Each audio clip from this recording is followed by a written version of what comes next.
Om Sthapakaya cha dharmasya sarvadharma swarupine avatara varishtaya Ramakrishnaya te namaha. This is a hymn dedicated to Sri Ramakrishna.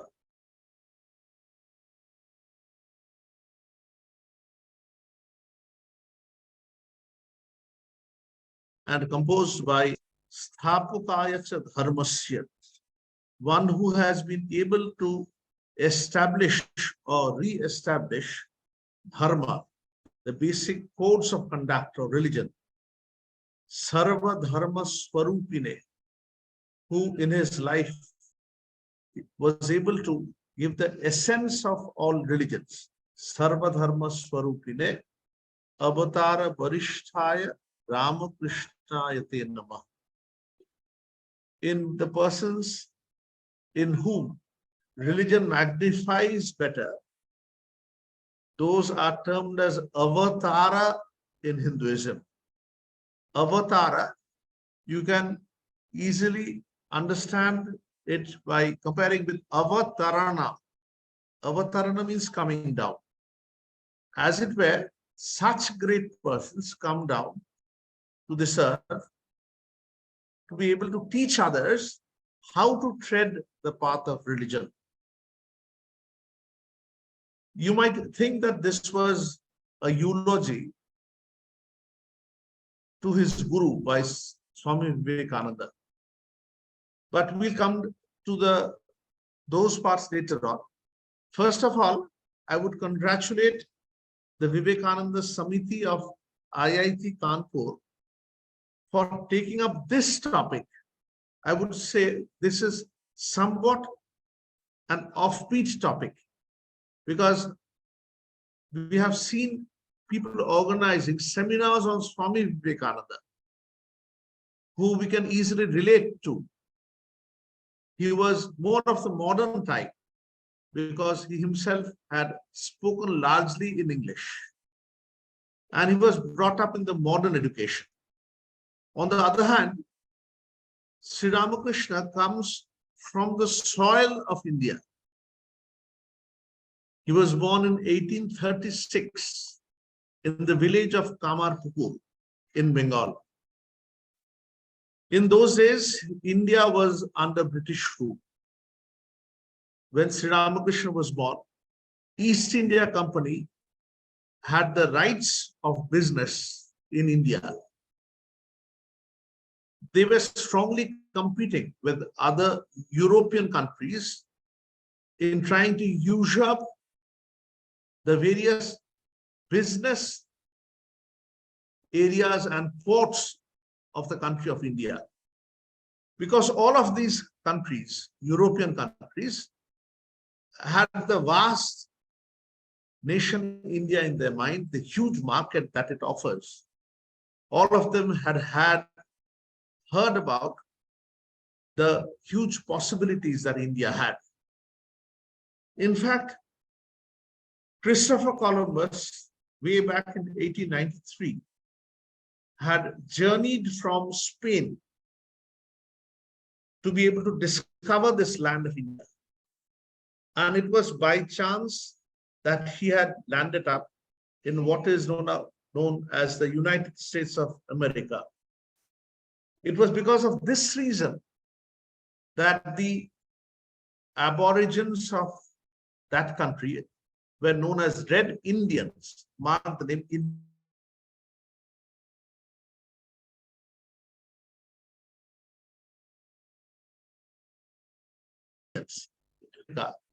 that the Parliament of Religions was held, where Swami Vivekananda spoke on its 400th year in 1893. In fact, the Parliament of Religions was part of a larger exposition. It was known as the World Columbian Exposition. Columbian word comes from Columbus, because Columbus had discovered America. So his name comes again and again in the discussion and in different leaflets, advertisements, hoardings, cinemas, everywhere. Columbia is there. Columbus, rather, is there. Hence, the glory that India had in those days invited foreigners even to come to India. But thereafter, that glory faded. One after another, foreign countries, foreign rulers, they had come and conquered India. They were not to blame fully. It was our inability to defend our country, our civilization, that allowed them entry into our lands. It was because we had forgotten our culture, our heritage, our rich philosophy, that we considered ourselves weak, divided into languages, provinces, so much so that even in 1947, when we gained independence from the Britishers, we had a large number of native provinces. In fact, very recently, I had gone to Gujarat, where I saw the statue of unity of Vallabhbhai Patel and came to know more about the history of independence, of the amalgamation of the different native states into the Republic of India. So what I wanted to say was, these different native states were very much distinct from each other, sometimes very reluctant to come together into the Republic of India. And the European rulers of those days, they were happy to collect revenues from them. They barely thought about the welfare of the people. You might have heard the name of Dadabhai Naoroji, and even later economists who showed what amount of economic plunder the Europeans had done. Very recently, Shashi Tharoor, now the famous English speaker, had even spoken at the British educational institutes and showed there how much of wealth had been transferred from this land of India to the European countries. So here comes the voice from the land, the voice of India, the voice of the soil in the form of Sri Ramakrishna. So since you have taken up this topic of the message of Sri Ramakrishna for young spiritual seekers, I must confess that your topic left me somewhat surprised. Sri Ram, why? You might say why? Why is it so surprising to have this topic in our Vivekananda Samiti lecture? First of all, as I mentioned at the very beginning, I have rarely seen young gatherings taking up Sri Ramakrishna as a topic of discussion, because sometimes he appears more as a spiritual person, or rather spirituality within quotes. Today, people like to discuss religion more by philosophy, by logic. And Swami Vivekananda comes in very handy there. His rationality, his modern outlook is very much akin to what young modern intellectuals would align themselves to.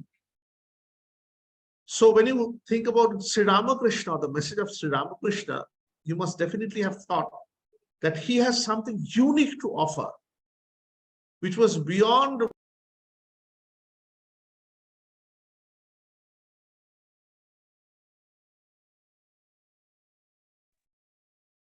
So when you take up Sri Ramakrishna,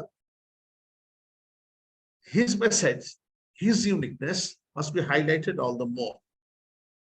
Additionally, you have mentioned the term young spiritual seekers. I mark the word young, since the Vivekananda Samiti is there for you who are mostly members of the IIT Kanpur. I understand that many of you are students of the graduate course, postgraduate course, or at the most PhD courses. I had an occasion to speak at the Vivekananda Samiti earlier, so I am somewhat habituated to the ambience there. So I'm grateful to all of you for inviting me today, and also to the head of the Kanpur Ramakrishna mission, who was instrumental in bringing me to this platform. So coming back to the main topic, Sri Ramakrishna was born in 1836 in British India, when gradually the intellectuals of the city, the intellectuals of Bengal rather, because Calcutta was then the capital of British India, they were gradually aligning themselves, being inspired by the European Renaissance. They had even gone to the extent of discarding all things Indian. Some of them had even converted to Christianity. There was a young lecturer at the Hindu college, now known as the Presidency College, where I had opportunity to study during my graduate days. Henry Vivian Virosio, a Portuguese gentleman, inspired many young Bengalis of the time to come up with rational thinking. And such rational thought often gave up all Indian connections. And they even prided themselves in being able to discard their Indian and Hindu roots, or Indian roots rather.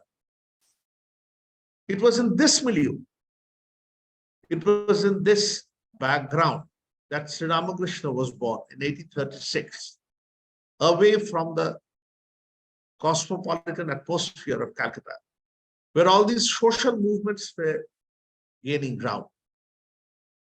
It was during this time that the Brahmo Samaj came up as a very important religious movement in Bengal. In northern India, you have the Arya Samaj movement. The Brahmo Samaj was somewhat similar to the Arya Samaj movement.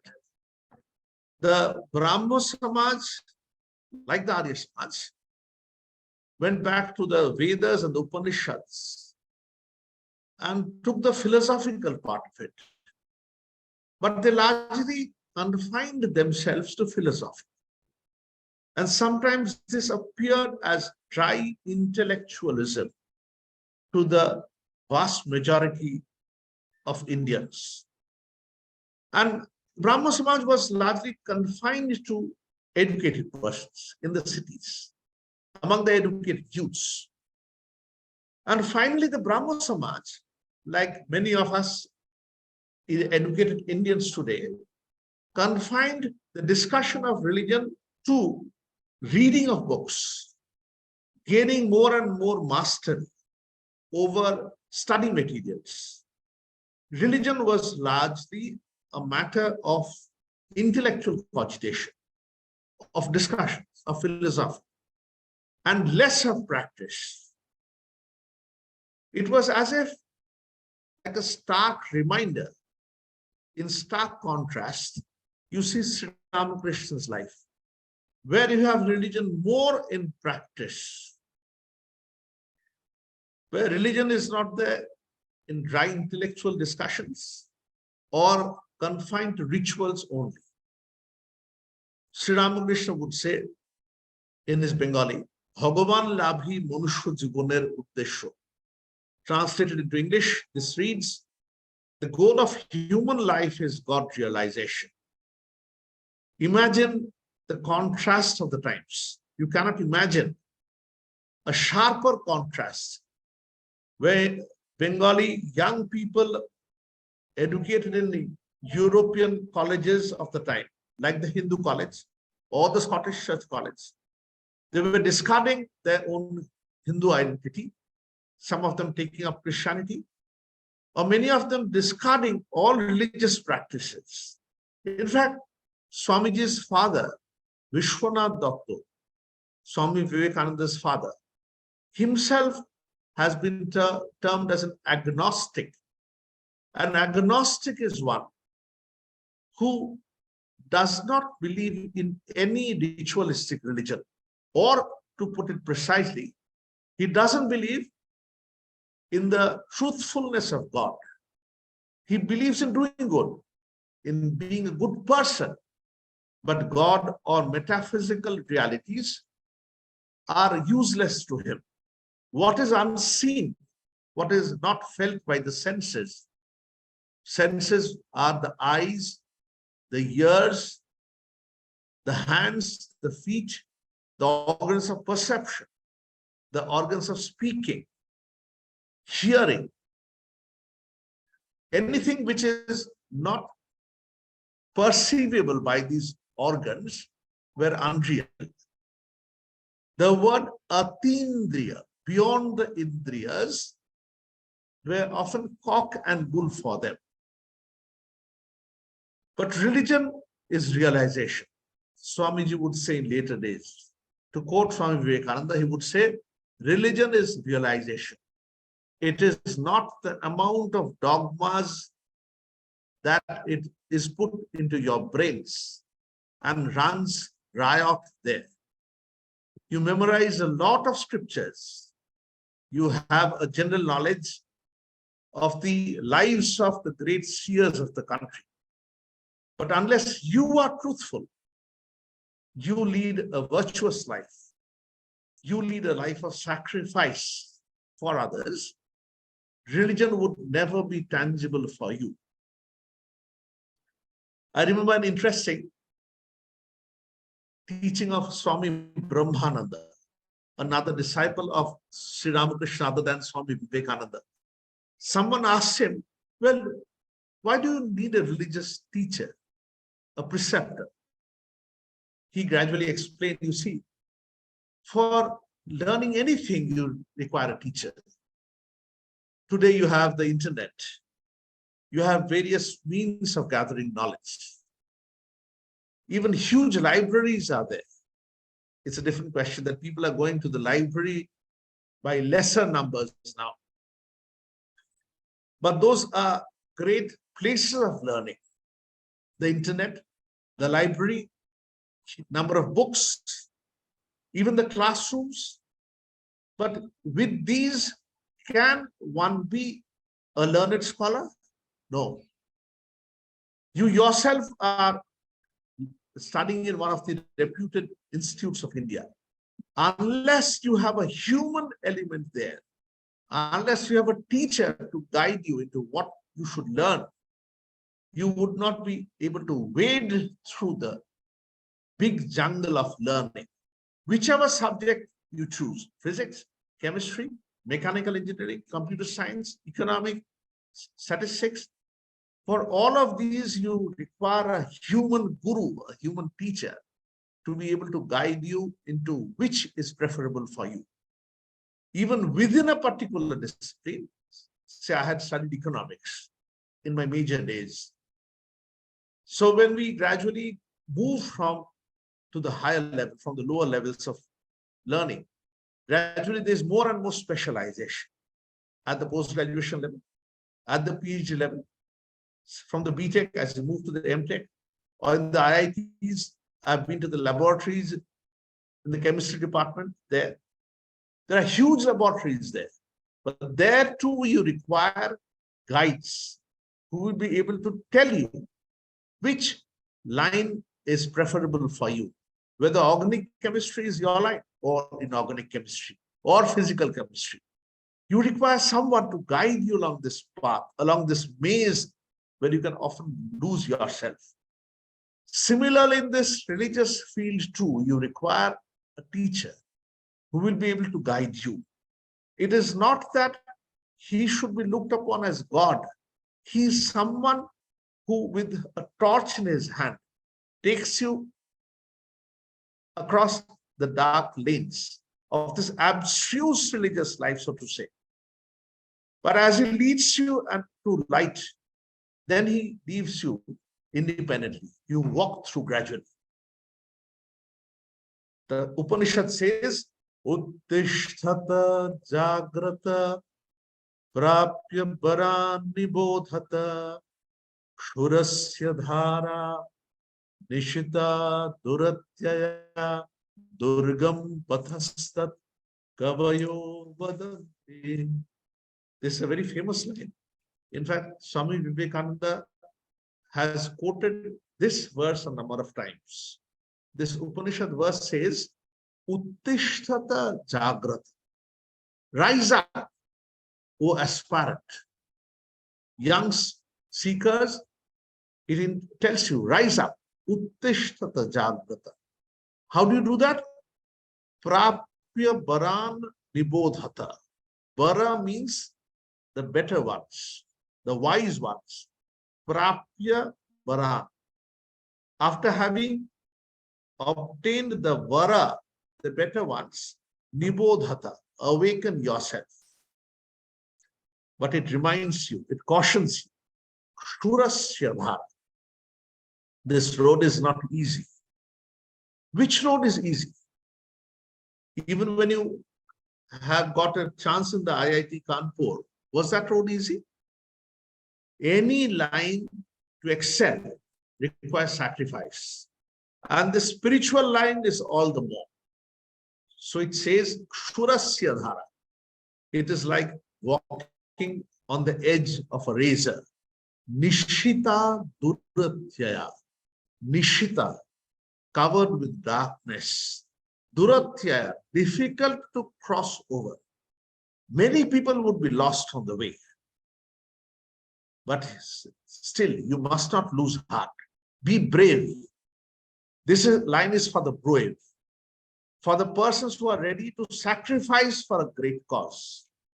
It invites the bravest in society. Swami Vivekananda says, spiritual line is not for the weak. The Upanishads have said this: to achieve this Atma, to achieve wisdom, you must have a strong mind, a strong body.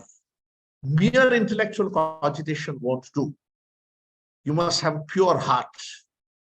And then only, just as in a clear mirror, free from dirt, you can have the reflection of the sun better.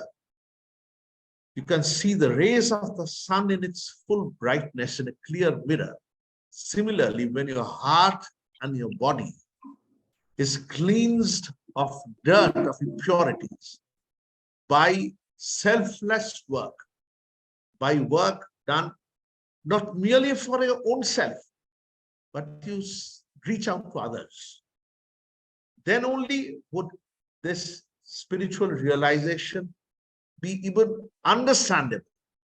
Prior to that, spiritual wisdom, spiritual understanding, spiritual jnana is often incomprehensible. People do not understand even what spiritual jnana would mean. Actually, you have heard that famous teaching which Swami Vivekananda heard from Sri Ramakrishna, Shivo Jnane Jivo Shiva.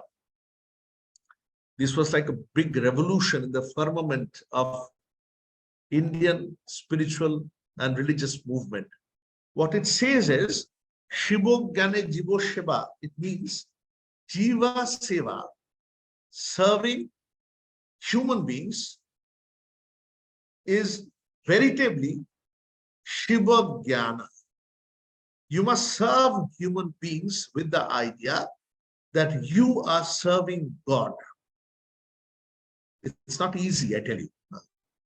When a doctor serves his patient, the patient often gets rowdy, unruly, impatient. Is it easy to remember that he is veritably God? When the teacher teaches you students in the class, can he always retain his patience? He cannot. So you require your mind to be elevated at a sufficiently high level to consider those whom you serve as gods. Swami Vivekananda says that when you serve others, do not stand on a platform and serve with the idea that you are distributing doles to the poor, but rather sit on your knees and look up to the persons whom you are serving as if veritably they are Narayan. In a lighter vein, sometimes young people come up to the ashrama, to us, and tell us, Swamiji, we want to do seva work, but we are busy throughout the whole week in studies or in our own areas of work. At weekends, we want to do some service. We don't have sufficient time. But I tell you, the idea of karma yoga, which cleanses the body and the mind, so to say, so that you are prepared for spiritual jnana. This does not confine seva to weekends only. The idea is whatever work you are doing, it should be like an offering to God. You can say, what does it mean, Swamiji? This idea comes in a famous hymn known as Purusha Suktam. Some of you must have heard the name of this Purusha Suktam. Any of you listeners, have you heard the name of Purusha Suktam? Any of you? I would like to hear a yes from someone. Purusha Suktam is a hymn which tells that when God, he decided to create the world, he did a huge yajna. And out of this yajna came up the different beings, human beings, animals, and the entire multitude of creation that we see. It says, similarly, all our works are like offerings to this sacrifice of Virat. Virat means big. So this panorama of society, the world, must be thought of as a big yajna, as a sacrifice, in which your individual work is an offering. Just as you give bilwa leaves or flowers as an offering, similarly your individual works, whether you are a student, whether you are a teacher, whether you are a doctor, whether you are a clerk, whether I am a monk, all of these works are offerings to that huge fire of that sacrifice that this world is. You can say, how do you profit by this philosophy? Apparently difficult to understand. This idea also comes up in the Bhagavad Gita, I assure. It does. The idea is that as you gradually mentally make these as offerings to God, you are, as it were, freed of the bondages that come with such works. I can assure you from all little experiences that one can definitely be able to practice this in the course of time. It requires time. It takes time. Every work as you do, mentally you must take a pause, look back, and make it an offering to the Almighty. In that sense, gradually, the works are cleansed of dirt. The Bhagavad Gita says, Yat karoshi yat ashnasi, yat juhoshi dadasi yat. It says, whatever works you are doing, whatever food you are taking, ashnasi, dadasi yat, whatever donations you are making, tat kurushva mat arpanam. You do them in the sense as arpana, as offerings to me, to God. So, coming back to Sri Ramakrishna's life, he tells you that in the initial stages, just like when you are a small sapling of a plant, you make a hedge out of it. You construct a hedge around the sapling so that it is protected from intruders like a goat who can easily come in and munch the leaves and the branches so that the sapling would die.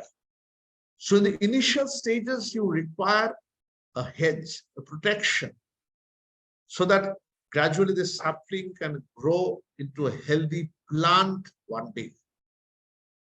So in the initial stages of religious life, this stage is known as Vidhi Badhya Bhakti.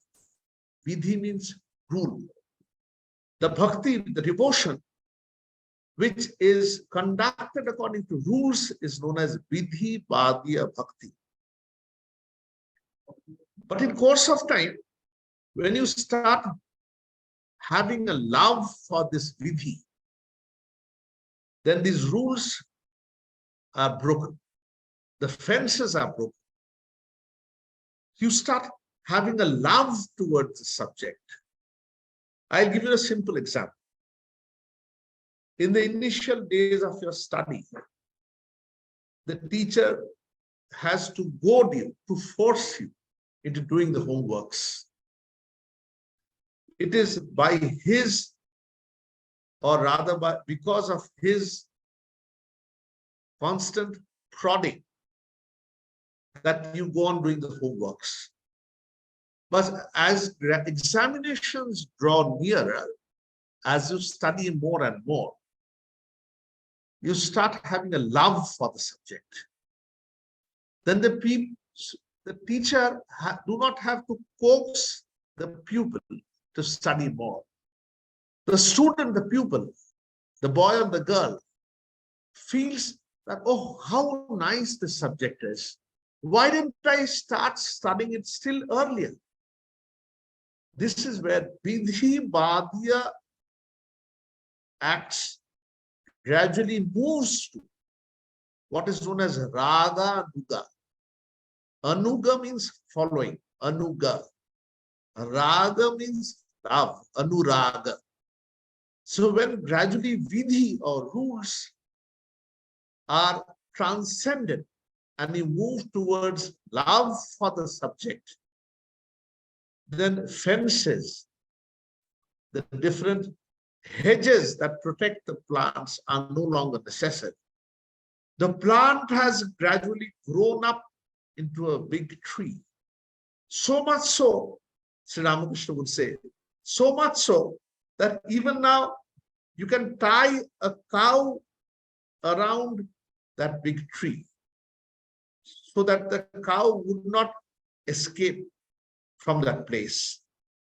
Similarly, your conviction, your religious convictions are strong enough that they would not be rattled by alternative logic, by so-called rationality, which tells you that religion is useless. So the message of Sri Ramakrishna for the present age, for young spiritual seekers like you, or for many like you, is that you have to practice to understand the meaning of religious life. He would say in his colloquial Bengali, he would say that, you see, the taste of ghee, you have to obtain it yourself. You have to eat it first. Merely saying ghee again and again can never satisfy your appetite for clarified butter or ghee. He only understands what ghee is who has had a taste of ghee, who has put ghee on hot rice and has understood that the meals become tastier by putting clarified butter or ghee along with their food. So he says, similarly, Swamiji would say in his lectures, Swami Vivekananda, that the taste of the pudding is in the eating.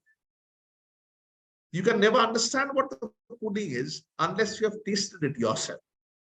So to understand what religious life is, you have to practice it. Practice is important. The point is, how do you practice? Yes, is someone speaking? I'm able to hear you.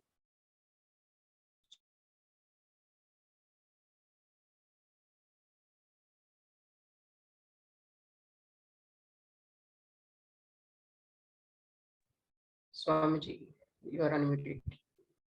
Yes. Plenty of talking cannot give you religion. In Sanskrit, there's a verse, it says, Vak Vaikhari Shabda Jhari Shastra Vyakhyana Kaushalam. It says, Vak Vaikhari Shabda Jhari. Jhari, Jharna is spring. You utter such wonderful words that they appear like waters of a spring. They resound. They are so sweet. Vak Vaikhari. And your sentences are such well constructed. You say, well, that speaker, he was a very learned speaker. Vak Vaikhari Shabda Jhari. Shastra Vyakhyana Kaushalam. He does a wonderful explanation. Vyakhyana Kaushalam. Then it warns you, well, these are good. But this can never lead you to mukti, to religious emancipation, understanding of what the Atman is, what the real self is. How does it help? It says, it only helps you to have more of finer enjoyments. Bhuktai, natu bhuktai.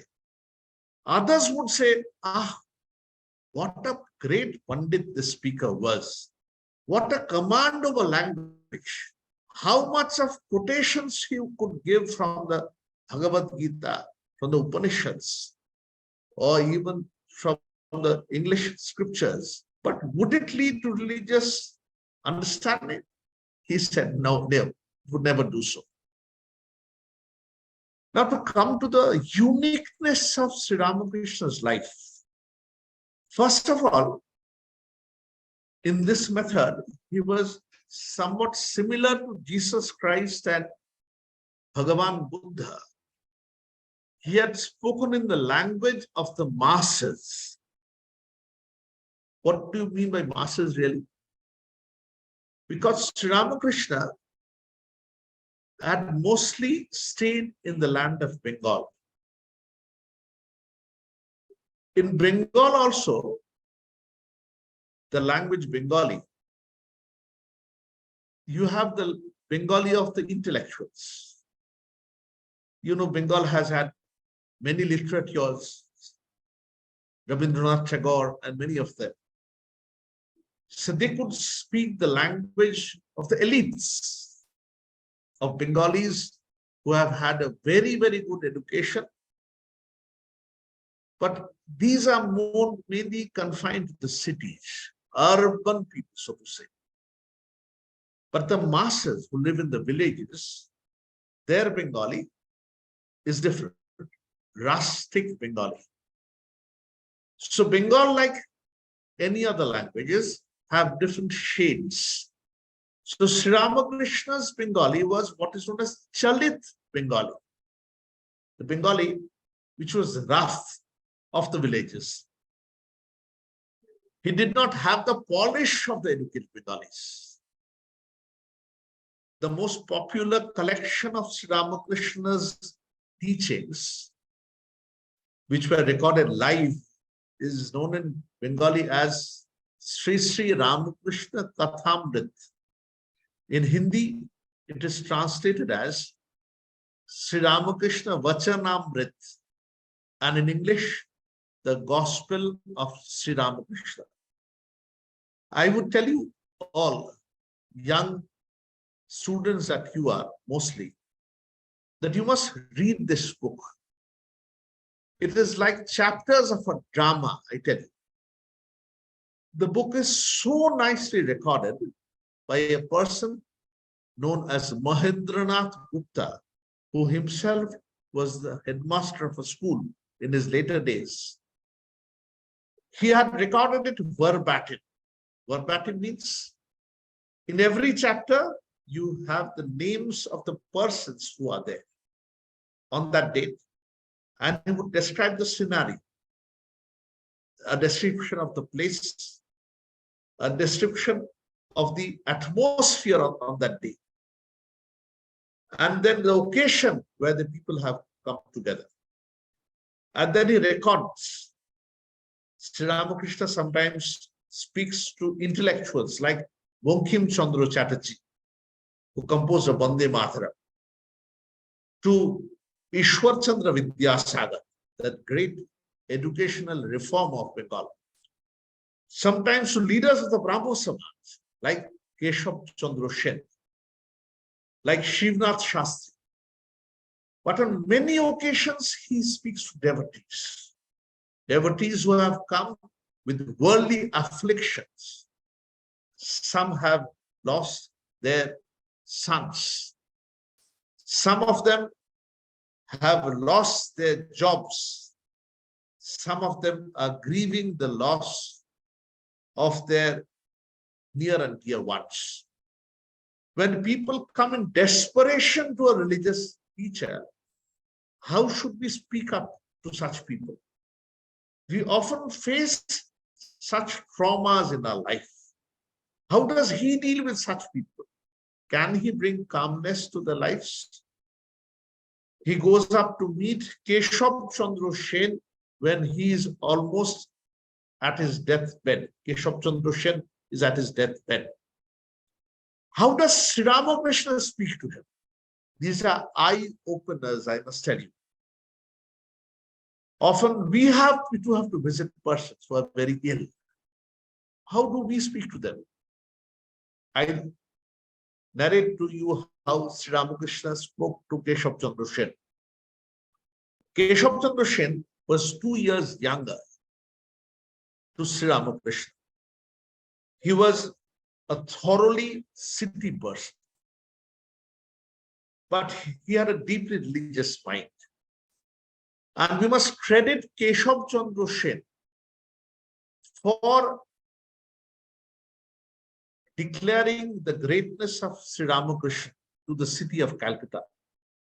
In fact, there was a newspaper in those days known as Indian Mirror.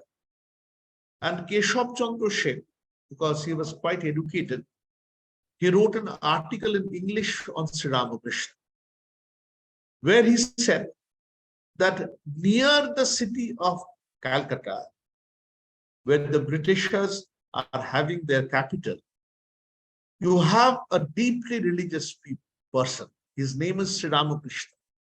He stays in the temple of Mother Kali, Bhavatarani.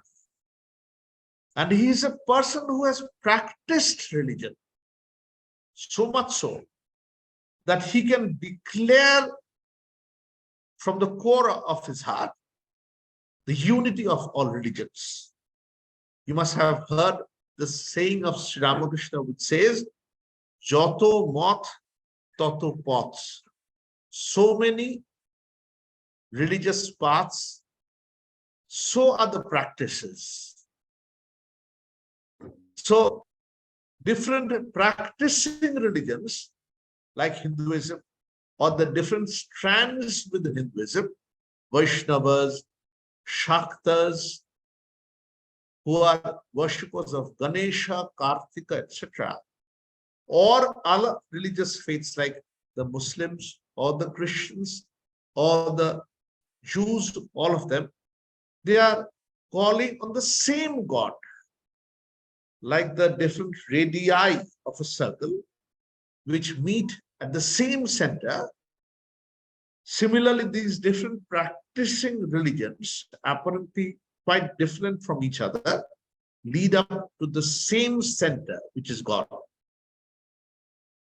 Well, did Sri Ramakrishna say something which is totally new? Not at all. Actually, this was a message that had been declared earlier in our Indian scriptures again and again. In fact, the Bhagavad Gita says, Ye yatha mam prapadyante tam stathaiva bhajamyaham mama vartmanuvartante manusha partha sarvasha. This verse Swamiji had translated at the Parliament of Religions during his Chicago lectures. This verse from the Gita. What does it say? It says, Ye yatha mam prapadyante. Ye means in the plural. people, the number of them that they worship me, that is God. Yatha prapadyanti, as they call on me. Prapadyanti. Tan tatha eva bhajami aham. According to their propensities, according to their likings, I satisfy them. I am able to appease them. Then he says, comes to the generalization. Any scientific discovery goes toward generalization from the particular to the general. So the second line of this verse is a generalized statement. What does it say? Mama barthma anubartante. The word barthma means path. Mama barthma, the path of God. Mama means mine. My path anuvartante. People are following. Anu means following. Anuvartante. Manusha, people in the diversity. Manusha partha sarvasha. But why do we have different religions then? So many practices, so many varieties. To a young rational student, because in our schools, colleges, universities, we are not exposed to religion at all. We are not taught the primers of religion at all. Hence, all religious teachings are gathered from our homes, in societies, or during our pilgrimages. So these remain as extracurriculars beyond your syllabus. Whatever is taught as a compulsory item in schools, colleges, universities, our attention rivets there. So educated persons like you consider such religious practices as superstitions of which can easily be dispensed with. Swami Vivekananda says, he said in a lecture, the life of Sri Ramakrishna taught us that by adhering to such religious rituals, a person can escalate and realize the highest in his own life. So these rituals are not meaningless. These are very, very necessary in our lives. Probably these are not taught at universities or at colleges or at schools. When you apply for a job after your graduation, you have your on-campus interviews, probably you would not be asked how much of religious teachings you have learned. But I can assure you what Sri Ramakrishna and Swami Vivekananda taught us, that these basics are very, very necessary to lead a righteous, straightforward, honest life. A life with your spine erect, a life of sacrifice, a life of proper citizen. So Sri Ramakrishna demonstrates by practicing all these paths, not mere words like us, not like the political leaders who tell you that, well, whether Muslims or Hindus or Christians, we are all one. All of us, we know that these are frothy words with no meanings at all. Why no meanings? Because they do not know themselves. Do we know ourselves? Most of us, we are confined to the faith that we were born in. If we were born a Hindu, we know the Hindu rituals. If you were born a Muslim, we know the Muslim rituals. And that precisely is the religion. The ignorance about other religions that often leads to quarrels, even to bloodshed. Swami Vivekananda said that in the name of religion, the largest number of battles were engaged in. Not only in India, in the history of Europe, there there were what are known as the Crusades, where the Christians fought against the Muslims. Pitched battle. One located in Asia and the other located in Europe.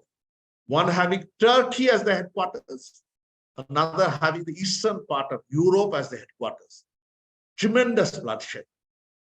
So often modern intellectuals in India, they blame us without proper knowledge of being too much fundamentalist in religious practices. I tell you, not at all. In other countries also, there have been very, very strong adherents of religions. Fundamentalism is there when you are not able to understand that other religious paths also lead to the same goal. And that is what Sri Ramakrishna taught us by practicing himself. Not only Hinduist practices, but also Islamic practices and also some Christian practices also. In fact, his most notable lives by Rumarola, by Christopher Isherwood, and in the publications of the Ramakrishna Mission, they tell you that he has had religious realizations by treading all these paths. It was not merely like us only quoting from the scriptures. He had realization to tell you that all paths lead to the same goal. So the uniqueness of Sri Ramakrishna was that he came from the Indian soil. He spoke in the language of the masses. He himself practiced the different religions. And finally, before venturing further, he could fashion out a disciple like Swami Vivekananda. That itself was a big achievement, wasn't it? The person who is credited with understanding with Swami Vivekananda's life best was this Sister Nivedita. Because when the complete works of Sister Nivedita, of Swami Nivedita, by that time already who had dissociated himself from the Ramakrishna mission because of her political leanings, but still she was given the responsibility of writing the foreword to the complete works of Swami Vivekananda. There she writes with her maturity, with her wisdom, with her understanding. She says, well, there were pillars which made Narendranath into Swami Vivekananda. These three were, firstly, the Indian scriptures, the long tradition of spiritual practice, wisdom that India had, which probably had gathered dust over centuries. Swami Vivekananda could sink his teeth into them, could wade into them and gather the wealth out of them. But the second was very important because he could see them demonstrated in the life of Sri Ramakrishna. Religion became living to him. It was so much so that when Swami Vivekananda returned from the West and was felicitated at Kolkata, at his place of birth, when he was given an address of welcome, it was nothing very strange that I could do something good at the Parliament of Religions. Why? Because a large part of my life I had learned at the feet of someone, mark the words, whose whole life itself was a Parliament of Religions, who practiced in his own life the tenets of different religions. So his unstinted gratitude towards his guru, you can see again and again. Sri Ramakrishna was the person who could bring the intellectual, the radical Narendranath, into this path of spirituality, into the wonderful flower that Swami Vivekananda was. One of his Guru Bhais had jokingly told Swami Vivekananda, had told him, you see, Narendranath, Naren, you would probably have been one like W.C. Banerjee. Who was W.C. Banerjee? He was one of the founders of the Indian National Congress in 1885. He's a great lawyer of those days. Narendranath's whole family were big lawyers. So his Guru Bhai tells him that probably you would have been a great lawyer. With a wonderful gift of gab, the power to speak in English, vocabulary of words. But it was Sri Ramakrishna which gave you this bent, turn you Godwards. And the third influence in Swamiji's life was his traveling throughout the length and breadth of India. When he understood the pulse of India, that India did not live in the cities among the English educated small number of persons who were closer to the British. They lived in the villages. They lived among the poor. He strongly said it was not because of religion that India was under foreign rule, because those theories had been already floated by those days. One important person, Karl Marx, had said, all of us have heard that name, that religion was the opium of the people. And Karl Marx, in fact, had quoted the instance of India. But Swamiji boldly said it was because that the religious teachings of our ancestors, so rich, so potential with messages declaring the glory of the human soul, those were forgotten, that we have lost our glory, that we could be trampled upon by foreigners. In fact, Swamiji, when he went abroad, he remembered the message of Sri Ramakrishna. Sri Ramakrishna would strongly admonish, scold the people, scold persons who would say again and again, papi, papi, would say, I'm a sinner, I'm a sinner. He would scold them and say, you see, why do you say sin again and again? When a room is dark for a long time, bring a lamp. When you bring a lamp, does the darkness go away gradually? No, it doesn't. When the light of the lamp glows, then the darkness escapes very fast. Similarly, bring the light of knowledge, of religion, of purity. You will see that this concept that you are a sinner, it would go away soon. Sinvantu Bishwe Amritasya Putra. The Upanishads have said. It is this doctrine of immortality that Swamiji declared in America. And this was the message which jerked the intellectuals of the time even. A very famous poet of those days, Harriet Monroe, a lady poet who became very famous in later days, she would write it in a reminiscence that this message of Swami Vivekananda was a great revelation to us. Christianity had taught us again and again that we are born sinners and we must go and confess about our wrongdoings at the parish to the priest. And here comes the message of Vedanta, which tells you that intrinsically you are pure. Just like the sun is covered by the dark clouds, similarly it is avidya, ignorance, because of which we think that we are sinners. But actually, in our own intrinsic self, we are pure, we are amrita.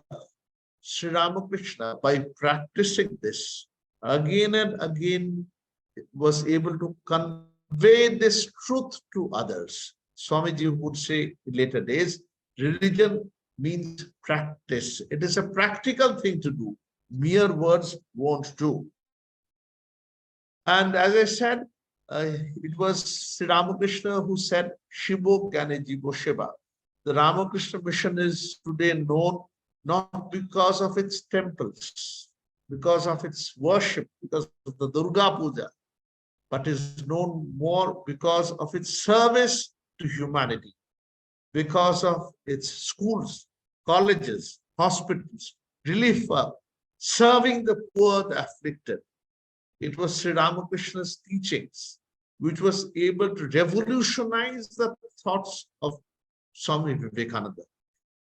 Even some of his Guru Bhais had reservations when Swamiji boldly declared this message of Swami of Sri Ramakrishna.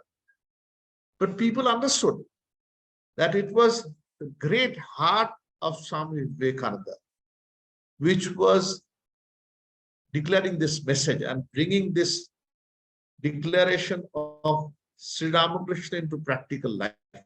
So Shiva Jnana Jiva Shiva Atmano Mokshartham Jagat Hitayacha. These are the words of Swami Vivekananda, couched in the teachings of Sri Ramakrishna. These words means Atmana Mokshartham, for the salvation of your own self, Jagat Hitayacha, and for the welfare of the world. Or rather, by serving others, you would be able to have realization or emancipation for yourself as well. Do not be selfish. Sri Ramakrishna had said, Narendranath, he had scolded him and said, I had thought that you would be like a huge banyan tree under whose shade so many people would achieve peace of their minds. You too are being selfish. You too are only craving for your own realization. In fact, Hindu religion again and again had stressed on individual emancipation, on mukti. But here comes the message of this modern era to tell you that no, individual mukti is not enough. Sri Ramakrishna and Swami Vivekananda, like Raja Bhagirath, bringing down the Ganges from the Himalayas, benefit everyone. Similarly, those lofty teachings of the Upanishads and the Gita, they are being brought down to the plains for the vast majority, for the emancipation, to give worldly benefits, to give learning, to give spiritual learning as well to our country, to our society, to people like you, me, everyone. So I have more or less completed my talk. Some of you to come up with questions. If there are some of you in the chat boxes, I can start with discussion on such questions. I see some questions. Let us start with them. Okay. Okay, thank you, Swami. Should I start? Sumit or Yes, others? Swami. Should we start now? Ji, I'm not hearing any response from you at all. Some of you, I could hear your voices that I would have Swami. understood that you are attentive. Some of you are not drowsing at all. Am I audible? Okay. I am audible, right? Hello. So let me start with the first question. This comes from Shornindu Shah. I'll read the question first. It's a nice question. If I am not trying at least to diminish my desires and not able to distinguish between a moral or ethical and an immoral or unethical one, doesn't offering it to God become hypocritical? But that was a nice question. I can give you a simile, okay? When we were young like you, we would rarely have filtered water, okay? In those days, when we were young, we would drink water from the taps. In fact, drinking water after getting it filtered was considered to be a luxury. I remember when foreign tourists would come from abroad with bottles in hand, with purified water, we would laugh amongst ourselves that they are too fine to be able to drink the water of the taps. Times have changed. People have been now more aware of their health. Similarly, the process of cleansing of our mind, it takes time. Okay. So to be able to distinguish between our desires, what are the impure ones and what are the pure ones, for that you require what is known as a sieve. Sieve is chakni in Bengali, okay? It's like a meshed wire-like thing, which you can distinguish the rough ones from the finer ones. I think you have seen this, such a thing, isn't it? Yes, boys, you haven't heard, or girls?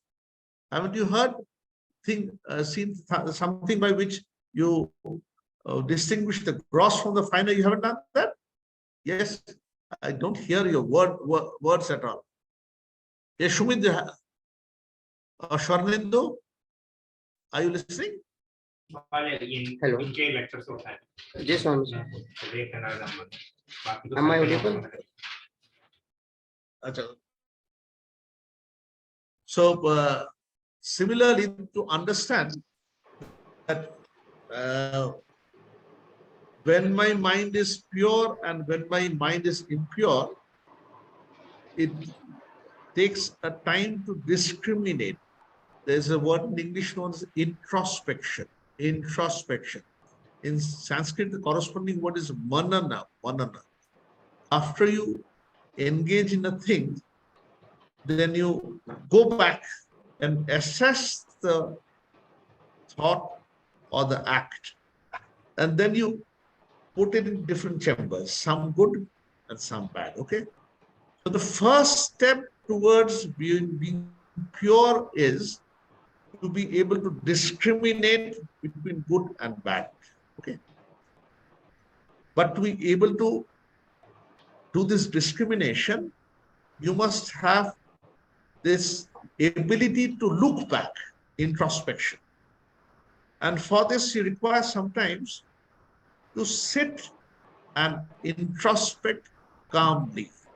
In the Ashtanga Yoga of Patanjali, there you, among the different steps, one step is where you calmly sit and look at your thoughts which are crossing the mind, like kites which are flowing in the air. You look at them, sit back calmly like a third person. Then you understand that some are good and some are bad.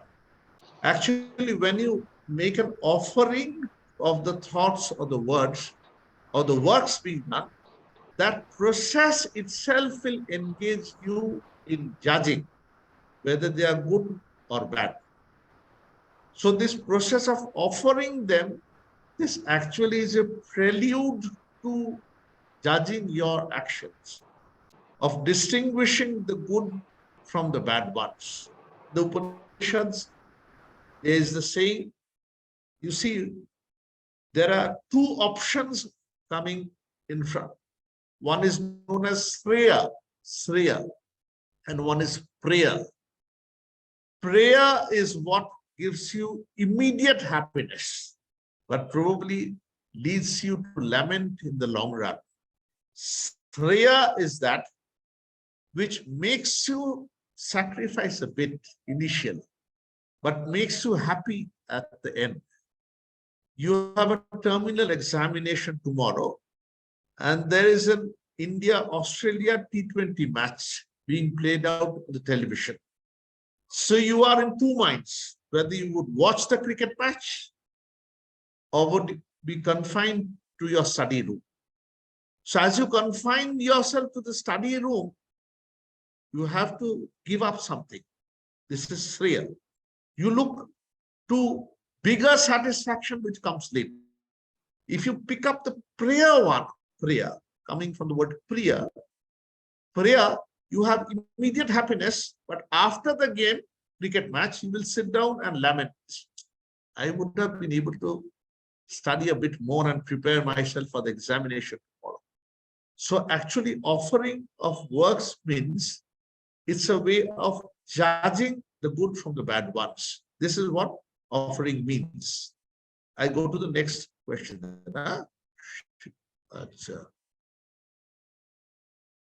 So there is another one from Shumit.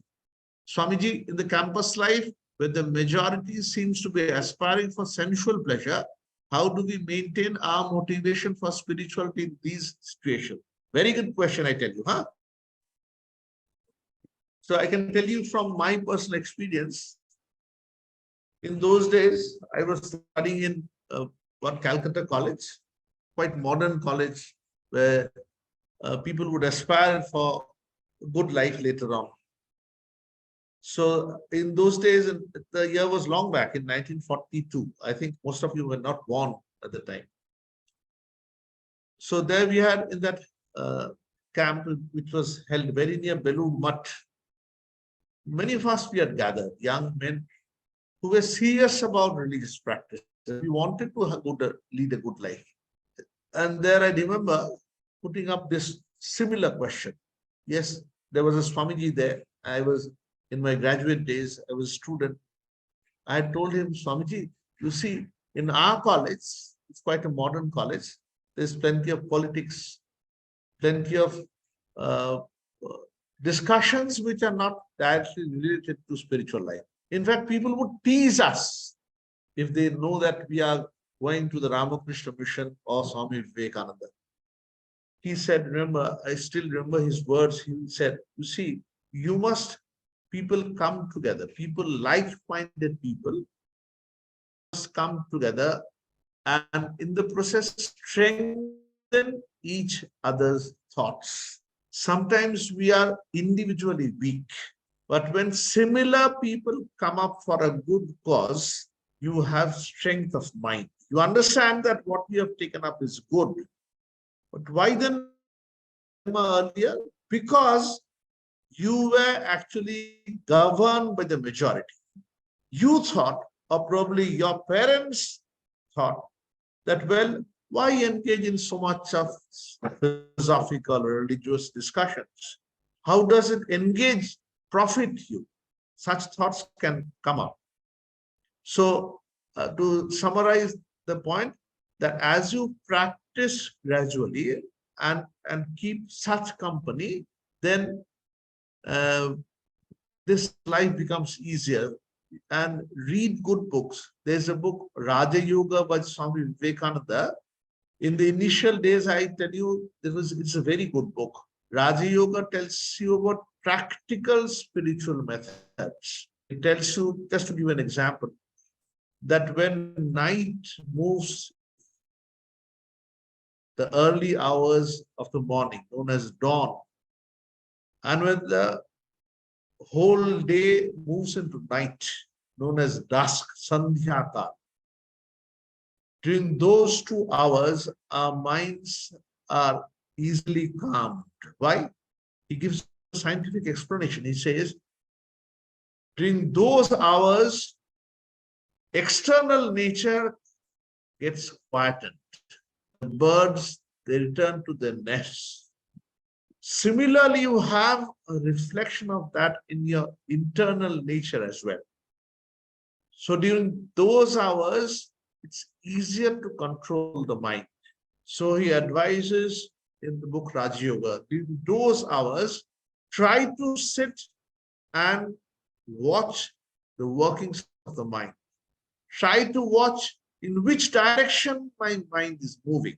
Can I have a leash over my mind? Can I control my mind?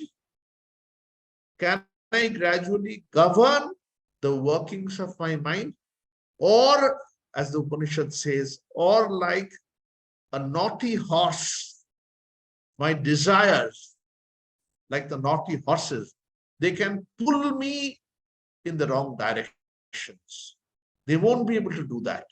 If you are introspective, if you are cautious enough, if you are trying to have a leash over your mind. Okay? So Sumit, I could give you an answer. Should I move to someone else? If any of you have any other questions or discussions? I have one yes, more question. Devojyoti De. Oh, okay, let me finish this one. Then I can have another answer question. I would be happy to have live questions. Okay. Are you Devojyoti speaking?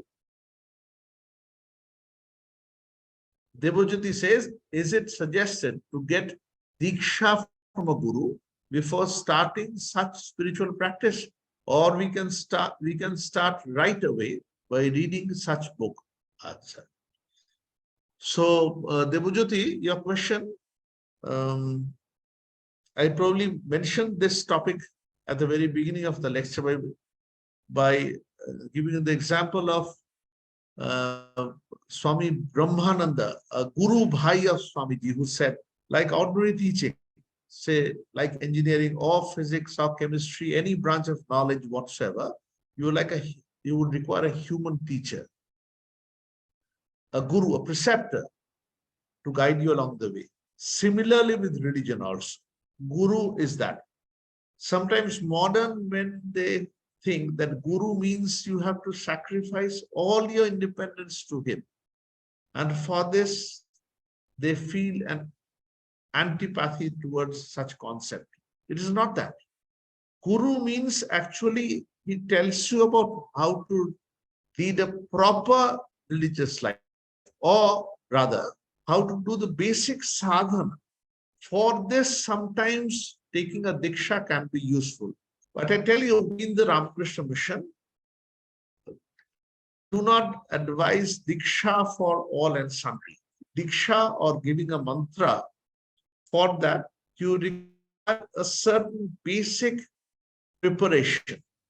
You require a basic exposure to religious life, probably by reading books on these lines, or by having some meditation practices. When you have fine-tuned your life to a degree, it is after that advisable to take a diksha. Diksha means like a commitment. Just as in the medical profession, a doctor, when he gets his degree, before that he has to take what is known as a Hippocrates oath. It's an oath which tells you, as a doctor, I must serve people who are diseased. Their money must not be the most important consideration. I'm able prepared to sacrifice myself to be able to serve others. So such oaths are often, they are large demands on our duties, on our characters, isn't it? To keep up to that oath is not easy. Similarly, Diksha would ask you to do a little bit of japam in the morning and the evening. If you're prepared, go ahead. That is advisable, because unless you have a human teacher, it's not possible to go ahead in religious life. This is sure. Some of you might be going to the Kanpur Ramakrishna mission. You have good teachers there, good Swamijis. You can have their guidance also. Okay. Another question comes from Omkar. Excuse me. Gaurav. Yes. Hello. Yeah, I'm Devajyoti. Yes. Actually. I asked you the question. Yes. Yeah. So Yes, Devajyoti, yeah, yes. as you said that some. Devajyoti, want to say something? Yeah. Yes. Can you hear me? Can you hear? Am I Yes. audible? Yes. Yeah. I'm listening. Yes. Yeah. As you said that Yes, you're audible. some bit of preparation is needed for that. You're audible, Devajyoti. Yes. As you said, some bit of preparedness is needed for getting diksha. Right. So, Yes. so is there any test or something that they can evaluate a person, how prepared is that person to get diksha, or it is same for all? Like do this for 1 year, do this for 1 year, and then we'll give diksha. Now I tell you the method that is now prevalent in the Ramakrishna mission. Okay. We ask them to read some basic life of Swami Vivekananda or Sri Ramakrishna, and a little bit of, say, these basic religious books, so that we know that he has set his mind on this path. It's just not a mere fancy for him. Huh? To give an example, okay, this would be a very rough example. Suppose a person desires to study the engineering course, okay? So you would ask him to have basic knowledge of mathematics, of physics, isn't it? To pursue the engineering course.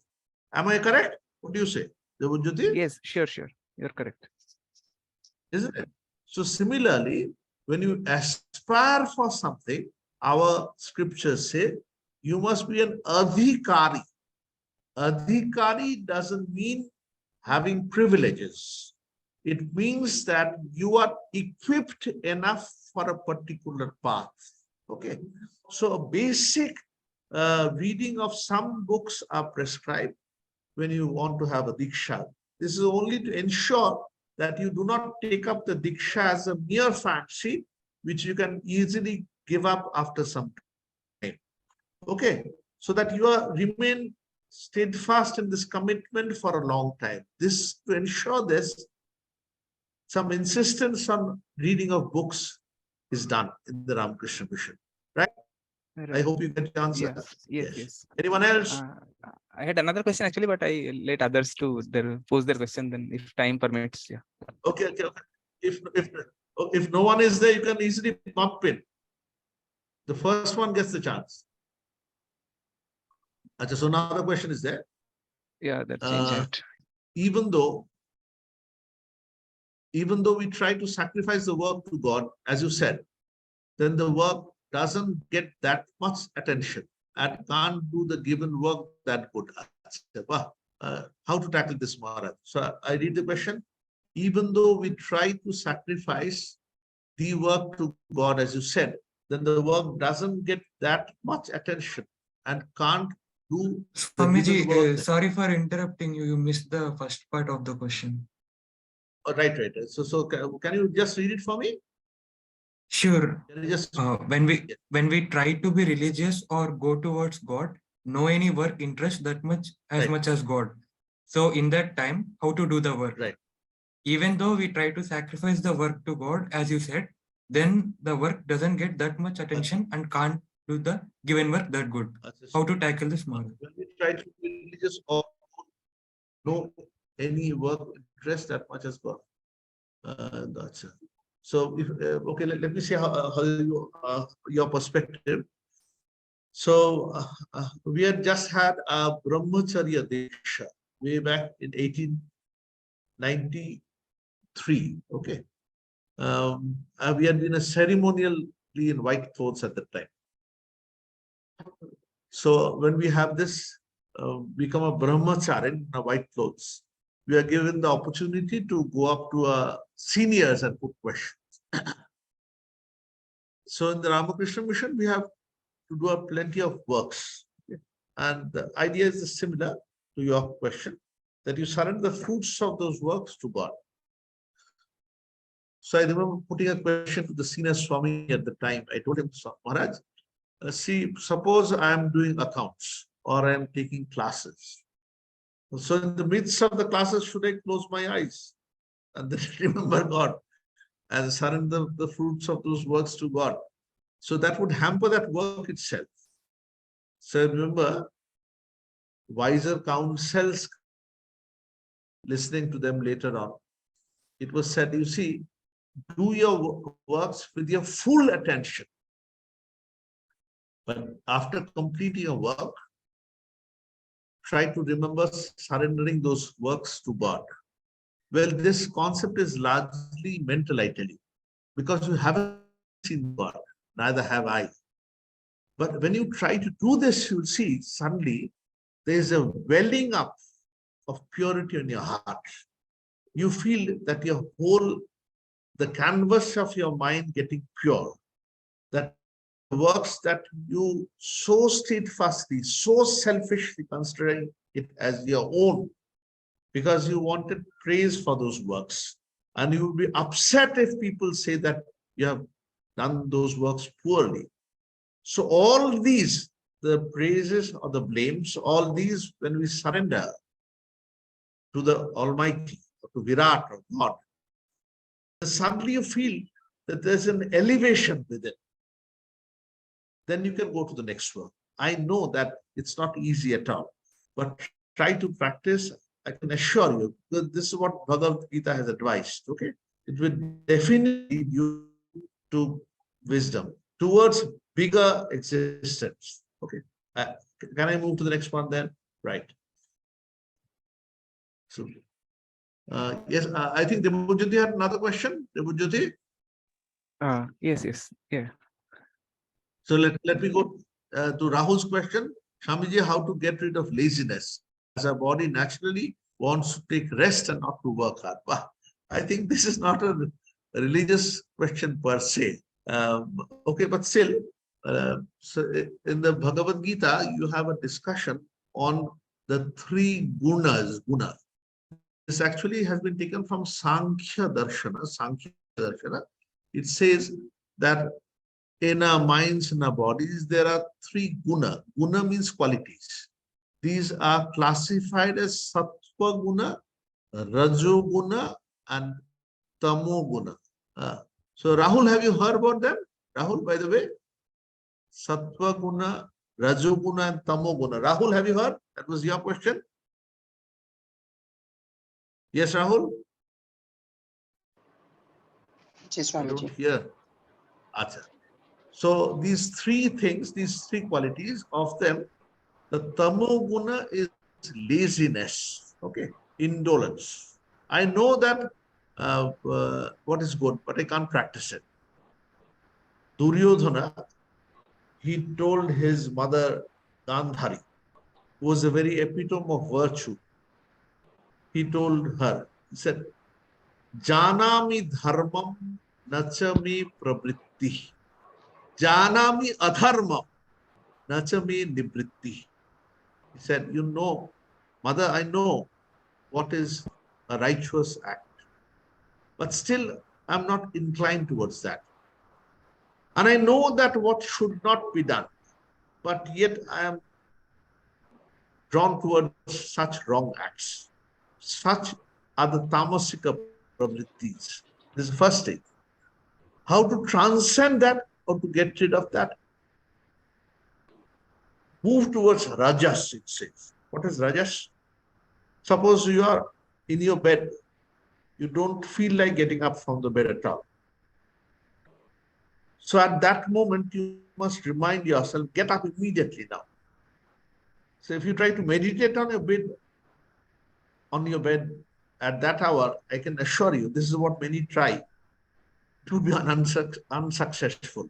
From the tamah state, you cannot suddenly move to the sattvika state that meditation asks you to be in. You must have an interim of the rajasika state. You must get out of your bed, stretch your legs and hands, wash your face, and then as your sleep goes away, then you are inclined to do work.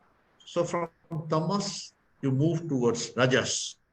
As you stretch your hands, do a little bit of exercises, do a bit of running, and then you sit for meditation, or you sing a little, do a little bit of bhajans, and then you do meditation. You can have a glimpse of what meditation is. I can assure you, because this is what we have been trying to do a large part of our lives, meditation or moving towards the sattvika state is very, very difficult. So what Gita advises is, sukha dukkhe same kritva labha labha jaya jaya. It says, you see, our minds, you can judge your minds. It is like sukha dukkhe same kritva. Sukha and dukkha. When in sukha, you're very, very happy. And in dukkha, you become very morose. All of us, we are prone to such reactions. When such reactions come in, control your mind. Tell it, no, I cannot be overcome by emotions like this. By doing this again and again, you'll see, you will have a control over your mind. You must tell your mind that, well, a great dukkha has come in, a great cause of worry or sorrow. Don't be disturbed. One day this will also pass. One day this will also, you will be able to cross over, tide over such difficult days.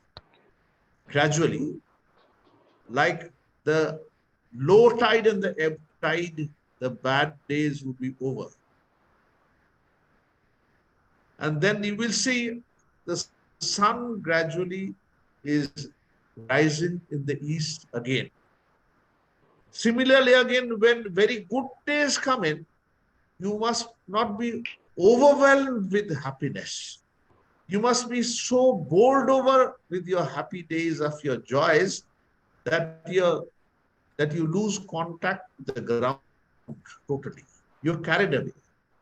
You are so much engaged in merriment, in joy, that you do not remember that round the corner another cause of sorrow is there.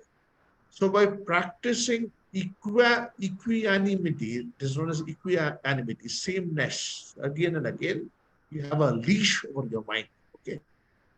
So what I'm saying is, to get over your laziness, you must engage yourself into works more and more. And when you're too much prone to be busy bodies, being Rajasika, then try to calm your mind, to move to Sattva. In fact, Swamiji advised people of India to gradually move away towards Rajasika activities again. That was the reason he didn't advise deep philosophical lessons in India. This he did for the West. He said for the country now, you require more of activities, more of Rajasika activities. Then the country can rise all the more. Okay, Rahul, I could give some of your answers. Debojyoti had some more questions. Then we can wind up gradually. Yes, I had one. So, as we all know that Yes. that the direct disciples of Ramakrishna, Yes. like Vivekananda and other disciples, direct disciples, they had a privilege of staying with Sri Ramakrishna and access him whenever they wanted to, right? So, and whenever they were in doubt, they were in sorrow, they could seek guidance from him, right? So nowadays, like say, I get initial diksha or initial patha pradarshan guidance from a guru. It happens normally that he's out of bounds, like we cannot reach him all the time, and also there are so many people taking diksha, he cannot remember all of them separately. And in this process of practice, I get. so in this process, in the process of practice, it is a process of evolution, right? The evolution of spirit, evolution of the senses. So it is very much personified. It is very much like for each person, it works differently. So I think it is very important to know about that person for that guru to guide him properly. So in what do you think in what should be done and what is the way in such a situation? Debojyoti, I could get the feel of your question. I think Rahul had a similar question. He had put the question, how to find a guru in today's world, as it's very difficult to find a guru in today's world. Achha. You see, so for me, I'm assuming that when you got admission in the IIT. Yeah. So for my question, I'm assuming for my question, I'm assuming that I have got someone who is learned and wise enough to guide me. But it is just that it is not possible to access him all the time, and it is not possible for him always to memorize about me and what I'm doing, etc. I understand. Yeah. Just okay. I can get your answer. As all of you, many of you are studying the IIT country. Okay. Suppose when you pass, suppose, and then you want to remember what your teacher had taught you at the institute. Okay. Will your teacher always be there with your hand to guide you when you go for your work? He won't, isn't it? So what you have been taught in your classes or during your personal interaction with him, those were select few years. What you could gather from him during those days, that knowledge, you had to apply in your later life. It is somewhat similar in the religious life also. When you gather the core of knowledge, after some time, you have to walk the path alone. It's not that the guru would always be there by your side.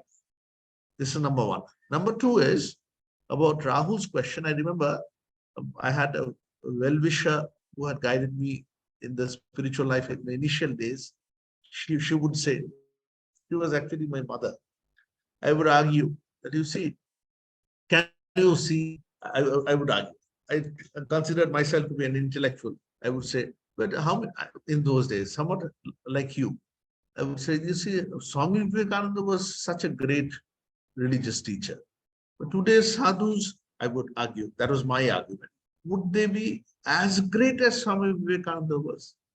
So I remember my mother laughing and telling me, you see, not all doctors are great like Dr. Bidhan Chandra Rai. Bidhan Chandra Rai was almost a legendary doctor. He also became the Chief Minister of Bengal. She would tell me, you see, but still we can have medication going up to such doctors. At least they know more about medicines than what laymen and women like us know. Similarly, people who are treading the religious life, they know more about it than we ordinary persons do. Finally, religious realization is an individual achievement. You have to walk the path alone. We cannot be dependent on others. In fact, Upanishad says, Atmanam Vidhi, know yourself. The teacher, in fact, is just there in the first stages of your religious life. He is there to assist you at the very beginning. He wouldn't be there throughout your entire religious journey. Just to give a very plain example, say Swami Vivekananda met Sri Ramakrishna in 1881. Sri Ramakrishna passed away in 1886. Barely 5 years, Narendranath could meet Swami Vivekananda. After that, Sri Ramakrishna had gone away. He had passed away. Then he had to walk the path alone. He had to discover the path alone. He had to make his own journey. So with every one of us. Probably we are not Swami Vivekananda, you can argue. But still every one of us, for us, all of us, we have to tread our own path in this world.